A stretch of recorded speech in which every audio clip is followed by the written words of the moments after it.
Hey guys, Jedi270 here, long time no see. I'm back home in eastern Kentucky where I grew up. You know, about a year ago I did a video on carrying a first aid kit and emergency rations and items and stuff like that when you're airsofting, and I took a hit on it. You know, some folks are like, oh, you're crazy, you don't need it. You know, I play on a sanctioned field. That's all good and fine, but when you're out here in the mountains running with us, there's no sanctioned fields. It's just you and your buddies out airsofting. There are things in these mountains that will kill you in a New York second. Here in eastern Kentucky alone, we have 4 varieties of poisonous snake. We have the eastern diamondback, the timber rattler, the cottonmouth, also known as a water moccasin, which is a pit viper, and his mouth is snow white. That's where the word cottonmouth comes from. And the more popular and ever-present copperhead. Okay? Those snakes are everywhere in these mountains. Snake bite kit, good thing to have in your gear. Another thing, you should go to County Com or someplace and get one of these low-cost down pilot strobe lights. And I know what you're thinking. Well, Jedi, my weapon, torchlight has a strobe effect on it. Well, those things only have like a 3 to 4 hour run time. And if you're out here messing around and you slip and fall and bust your legs and nobody can find you and you fall down in a ravine, how long is that going to last? So that's all good and fine, have that strobe light, but keep extra CR123A batteries, no matter how expensive they are. Get the County Calm Down pilot strobe, signal mirrors. Make sure, even though I don't smoke anymore, I always carry this. I have 3 of these unused and unopened in my kit.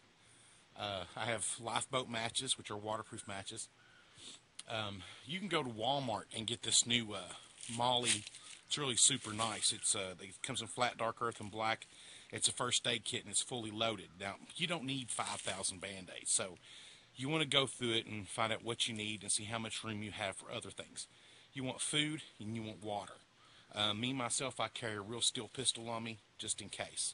A couple of years ago, Kentucky Department of Fish and Wildlife released wild turkey in this area because they thought they could make money off of it. They would sell the licenses and permits, but it just didn't take off because these old boys around here, you know, they were never used to that. So they took over.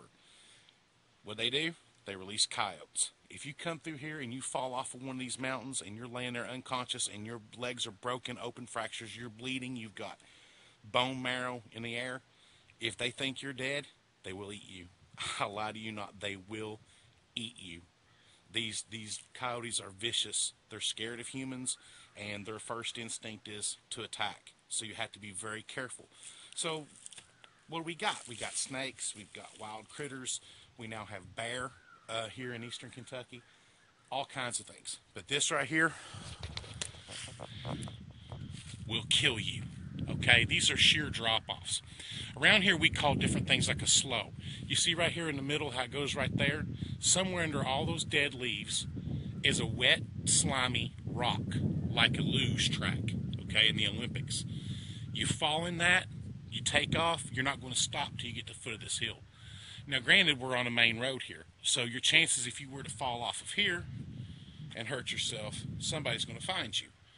But the thing of it is, these things are everywhere, and there's never, almost never, a road nearby where someone's going to see you.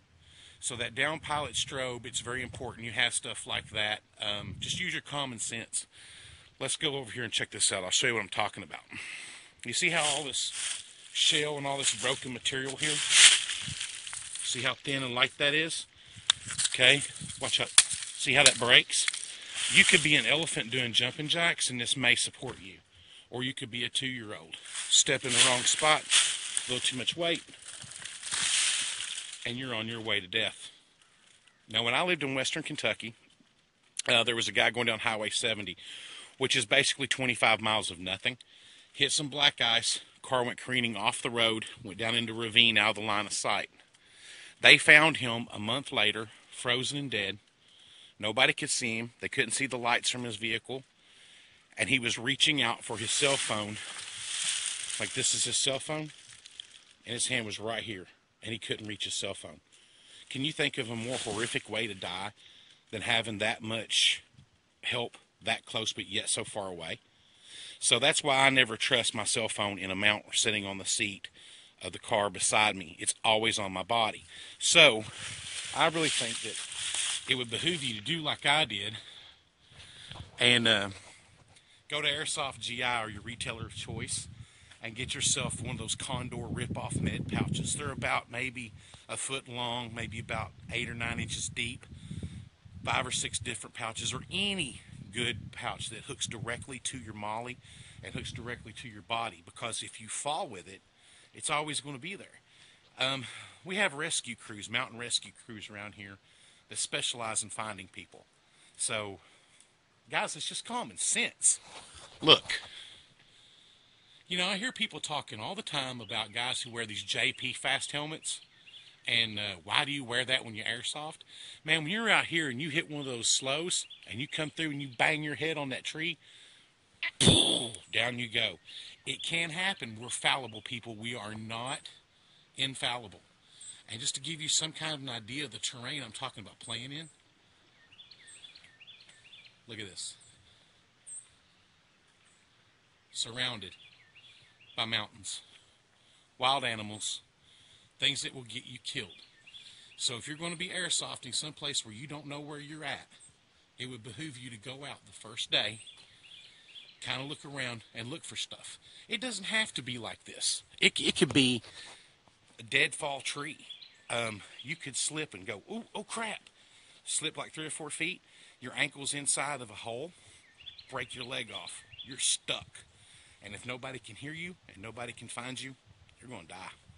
That's all there is to it. So don't play around with it. There's lots of stuff out there that you can get to protect yourself, protect your fellow players. Forget about the Game Boys. Leave them out of your admin pouches. Stock up on your batteries. Check them regularly. Make sure that they're within date. Don't leave your batteries inside your devices. You know, always take care of your gear. Check it every day. Become religious with it. You know, look over here. You see that? That cave? Look right there. They're everywhere. And sometimes, 90% of the time, they're very well naturally camouflaged on 3 different sides. Even somebody like myself that's been running these mountains since I was like 5 years old, I've been up in here and gotten hurt before. And me knowing what I'm doing, you know, I've got friends like the Punisher, Maximus MJG. He takes road trips all the time. Now, he does a lot of indoor CQB stuff, and he's very good at it, too. Props to you, Mark. But if he were here on a road trip, one of the first things I would do is walk with him in this mountain and say, all right, this is the kind of stuff you need to look for. You've got deadfalls. Deadfalls are trees that from the recent ice storms are suspended up in the tree. They could fall out and bust you in the head. So why not take the extra precaution if you got it? JP fast helmet? Psh, heck yeah. You better believe it.